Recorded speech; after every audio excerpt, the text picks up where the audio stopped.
கோவை நாடாளுமன்ற தொகுதியில் போட்டியிடும் திமுக வேட்பாளர் கணபதி ராஜ்குமார் பல்லடம் சுற்றுவட்டார பகுதியில் வாக்கு சேகரித்தார். பல்லடம் அருகே உள்ள ஈச்சிப்பட்டி, நடுவேடம்பாளையம், பணிக்கப்பட்டி, வெடுகப்பாளையம், புதூர் ஆகிய பகுதிகளில் அவர் தீவிர வாக்கு சேகரிப்பில் ஈடுபட்டார்.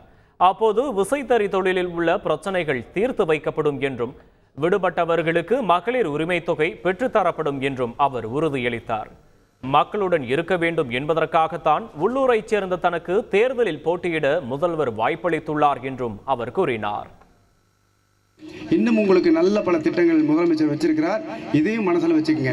நான் இந்த ஊருக்காரன், கோயம்புத்தூர் கூப்பிடு தூரத்தில் தான் இருக்கிறேன். இங்கே வந்துட்டு போகிறேன், நான் எங்கேயும் போக முடியாது. ஒன்றிய செயலாளர், தலைவர், சேர்மன், யூனியன் சேர்மன் எல்லாரும் இருக்கிறாங்க.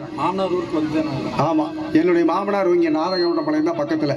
நான் எங்கேயும் தப்பிச்சு போக முடியாது, உங்கள் கூடயே தான் இருப்பேன். அதனால தான் முதலமைச்சர் இந்த வாய்ப்பு கொடுத்துருக்கார். மக்களுக்குள்ளேயே இருக்கணுங்கிறதா எனக்கு கொடுத்த கட்டளை. உங்கள் கூடயே இருப்பேன், உங்களை சுற்றி சுற்றி வருவேன். அதனால் நீங்கள் இந்த தேர்தலிலே உதயசூரியனுக்கு வாக்களித்து எங்களுக்கு எல்லாம் பெரு வெற்றியை கொடுக்கணும். செய்திகளை உடனுக்குடன் தெரிந்து கொள்ள உடனே சப்ஸ்கிரைப் பண்ணுங்க.